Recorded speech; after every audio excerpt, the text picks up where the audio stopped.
কালকে রাতে যখন আমি আর্জেন্টিনার আর অস্ট্রিয়ার খেলা দেখি, তো খেলাটা দেখার পর আর্জেন্টিনার প্রতিটা প্লেয়ার মেসির প্রতি যতটা রেসপেক্ট, যতটা টান দেখতেছি, বা উনি একজন সিনিয়র প্লেয়ার হিসেবে যতটুকু সম্ভব ওনাকে দিয়ে অ্যাটাকিং করতে চায় বা যেভাবেই হোক বল দেওয়া হয়।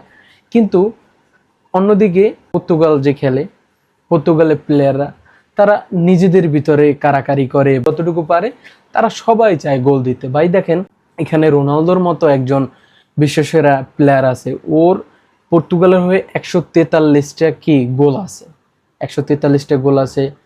ও প্রথমবারের মতো যে নেশনস লিগ যে জিতাইছে পর্তুগাল হয়ে, তাকেও জিতাইতে পারে না এখন পর্যন্ত, রোনালদো সেটা করে দেখাইছে।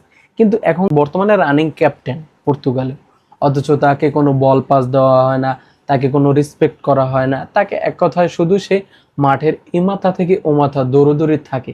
ভাই এটা কেন? অন্যদিকে আর্জেন্টিনার দিকে দেখো, মেসিকে তারা মনে হয় যেন মাথায় তুলে রাখতেছে, বাট তোমাদের ক্ষেত্রে দেখো, তোমরা এক একজনের সংবাদ সম্মেলনে যেভাবে কথাবার্তা বলো বা কিছু, মনে হয় যেন তোমরা একজন লিজেন্ডারি টপ প্লেয়ার হয়ে গেছো, অথচ তুমি রোনালদোর আশেপাশে তো দূরের কথা, টপ 100-র ভিতরেও নাই।